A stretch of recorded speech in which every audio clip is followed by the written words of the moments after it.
తెలంగాణలో స్థానిక ఎన్నికల సమరం ప్రారంభం కానుంది. తాజాగా సీఎం రేవంత్ రెడ్డి ప్రభుత్వం కొన్నాళ్లుగా స్థానిక సంస్థల ఎన్నికలపై ఫోకస్ పెట్టింది. అయితే దీనిపై ఎప్పటికప్పుడు ఊహాగానాలే తప్ప ఇప్పటివరకు ఒక డేట్ని అయితే ఫిక్స్ చేయలేదు. కానీ ఇప్పుడు దీనిపై పెద్ద ఎత్తున ఫోకస్ చేయడంతో పాటు ముహూర్తం కూడా నిర్ణయించారని పార్టీ వర్గాలు, ప్రభుత్వ వర్గాలు చెబుతున్నాయి. దీని ప్రకారం జూన్ చివరి వారంలో స్థానిక సంస్థలకు సంబంధించినటువంటి ఎలక్షన్స్ నిర్వహించాలని ప్రభుత్వం నిర్ణయించినట్టయితే మనకు తెలుస్తుంది. అయితే దీనిపై అధికారిక ప్రకటన రావాల్సి ఉంది. గత కొన్నాళ్లుగా రేవంత్ రెడ్డి ప్రభుత్వం గ్రామీణ ఓటు బ్యాంకుపై కన్నేసింది. గ్రామ పంచాయతీల పెండింగ్ బిల్లులు క్లియర్ చేయడంతో పాటు ప్రభుత్వ పథకాల అమలును వేగవంతం చేస్తుంది. రైతులకు ఇస్తామన్నటువంటి రుణమాఫీ విషయంలోనూ కొంత క్లారిటీ అయితే ఇప్పటివరకు ఇచ్చింది.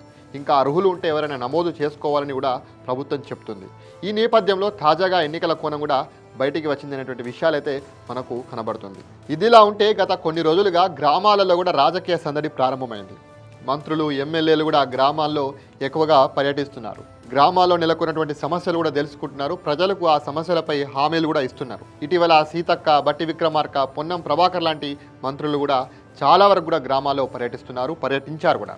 ఇక సీఎం రేవంత్ రెడ్డి కూడా ఈ వారంలో కూడా గ్రామాల్లో పర్యటించేందుకు ప్లాన్ చేసుకున్నట్టయితే మనకు సమాచారం అందుతుంది. ఇవన్నీ పరిణామాలను చూస్తే కనుక గ్రామీణ భారతంలో కీలకమైన ఎన్నికలకు ప్రభుత్వం సిద్ధమవుతుందనేటువంటి చర్చ జోరుగా సాగుతుండగా ఇప్పుడు ఏకంగా డేట్ కూడా ఫిక్స్ అయింది అనేటువంటి ఈ సమాచారం అయితే మనకు అందుతుంది. తాజాగా సర్పంచ్ ఎన్నికలపై కీలక అప్డేట్ కూడా వచ్చింది. ప్రభుత్వం ఎన్నికల నిర్వహణకు ముహూర్తం ఫిక్స్ చేసిందని సీనియర్ నాయకులు కూడా చెప్తున్నారు. అయితే ప్రస్తుతం ప్రభుత్వం పైన సానుకూల దృక్పథం ప్రజల్లో ఉండడము, బీఆర్ఎస్ పూర్తిగా పుంజుకోకపోవడము, పైగా కేసీఆర్ కుటుంబంలో, బీఆర్ఎస్ పార్టీలో అంతర్గత కలహాలతో పార్టీ కూడా సతమతమవుతున్నటువంటి నేపథ్యంలో ఇది సరైన సమయం అని చెప్పేసి రేవంత్ రెడ్డి భావిస్తున్నట్లయితే కనబడుతుంది. అయితే తొందరలోనే జూన్ చివరి వారంలో యొక్క ఎన్నికలు నిర్వహించేందుకు రాష్ట్ర ప్రభుత్వం సిద్ధమవుతున్నటువంటి విషయం అయితే మనకు కనబడుతుంది. గ్రామాల్లో కూడా ఈ యొక్క సందడి అయితే నెలకొన్నది. చాలామంది గ్రామాల్లో ఉన్నటువంటి ఎవరైతే ఆశావాహులు గ్రామాల్లో ప్రజలను ప్రసన్నం చేసుకునేటువంటి పనిలో ఉన్నారు, ఓటర్లను ప్రసన్నం చేసుకునేటువంటి పనిలో ఉన్నారు.